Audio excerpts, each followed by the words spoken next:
Hey everybody, another weekend upon us, another opportunity to go riding this time.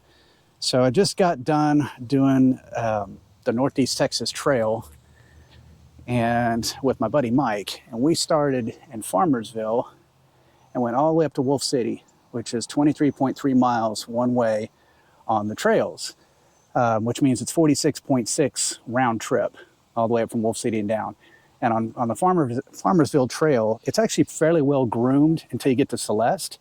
And then from Celeste to Wolf City, it gets a little primitive, a little wild. So this is a little bit of a slog. It's about a 9.3 mile journey from Celeste to Wolf City. So if you're taking this trail, just expect this to be a little rugged. But from Celeste to Farmersville, it's really nice, really well groomed trails, a lot of good markers, all that good stuff. So again, came out with my buddy Mike. I'm bringing my wired freedom bike. He has his Aventon or Aventon. I know you guys have been trying to tell me how to say that. I'm probably going to say it wrong from here on.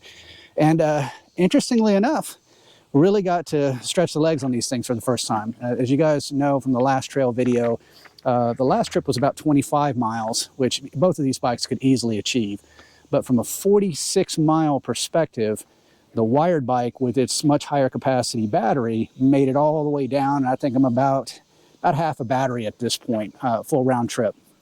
Unfortunately, Mike's bike actually crapped out at about mile 40. So from the last, several miles, he's had to pedal it all the way back, which is, this is a 75-pound bike, so it's not an easy chore to pedal it. But it was a good exercise to see exactly what the duration of these batteries are and what distance you can get. Now, as always, if people ask, what's the range? Well, it depends, right? It depends on how much you pedal, how much you use pedal assist, how much you use throttle. And for the sake of the trail, we were using pedal assist 2 and gear 5 or 6, depending on how you look at it. So in pedal assist 2, again, this on average, this thing made it about 40 miles before the battery finally went completely flat. Whereas the wired bike went all the way and I've still got half a battery. But that again has more to do with the fact that I've got a much higher capacity battery.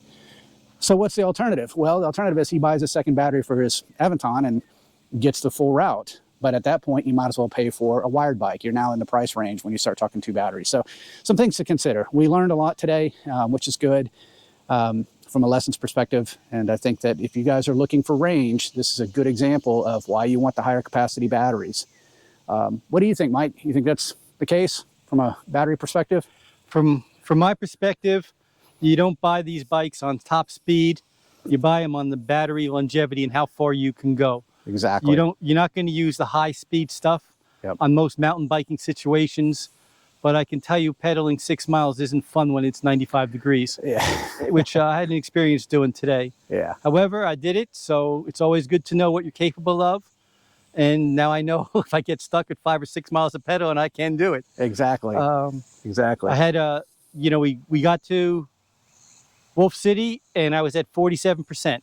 Okay. And I'm not sure if the battery is non-linear or, as you pointed out, it's a rougher trail from between Celeste and Wolf City. So the battery worked harder there. Yep. Then if Celeste to Wolf City was as easy as Farmersville to Celeste is, I may not have run out, but it was a little bit of a rougher trail, a lot of rocks, and it just, the motor had to work harder. Yep. Where the pedal assist had to work a little harder on that. Well, I know that we have a difference in style in the way we ride too. I have a tendency to pedal and then coast and then pedal and coast. So I'm not pedaling constantly. And I know you were pedaling pretty consistently, which obviously engages the motor quite a bit more. So I wonder if you had done the pedal coast model, if that would have actually caught, you probably still would have crapped out 2/3 of the way in, but you would have gotten a little bit more duration out of the battery by doing it that way. Yeah, this is the longest one. I mean, I'm going to have to do a bunch of pedal till you run out. Yeah. Using different pedal styles and different levels to figure out what works the most. I have done a test where I went throttle only. Mm-hmm. And I went 27 miles throttle only, which also meant from my bike, that's 20 miles an hour. Yeah. And at 27 miles, 26, 27 is when it gave up. Okay. So, but that was also on paved roads. Right. That wouldn't have been on this trail at all. Exactly. So I'm going to need a lot of data points to know what it's capable of. Yep. This trail is relatively a flat trail for the most part. Right. So we'll see. We'll know next time. The other thing too that concluded was, it's not on that one, but given that we're on a pretty hardcore trail, you'll end up smashing reflectors. And I know I smashed mine on a couple of rocks. You can start to see some of the chipping of the paint.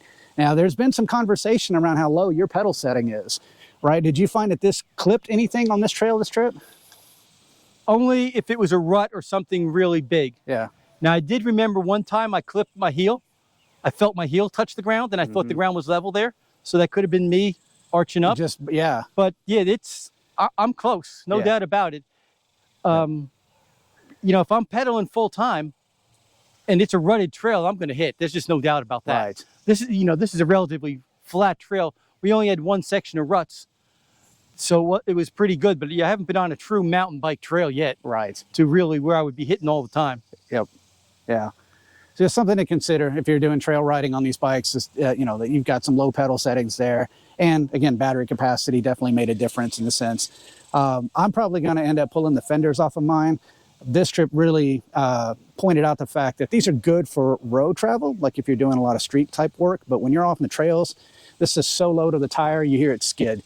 So you'll probably see later in the video some of our trail riding where you might hear it actually going rant, rant, rant as it's going over the bumps and stuff, which can be pretty annoying. So I'll probably get this thing home and strip off the fenders just because I don't feel like they bring a lot of value when you're out on, you know, trails and non-road specific journeys.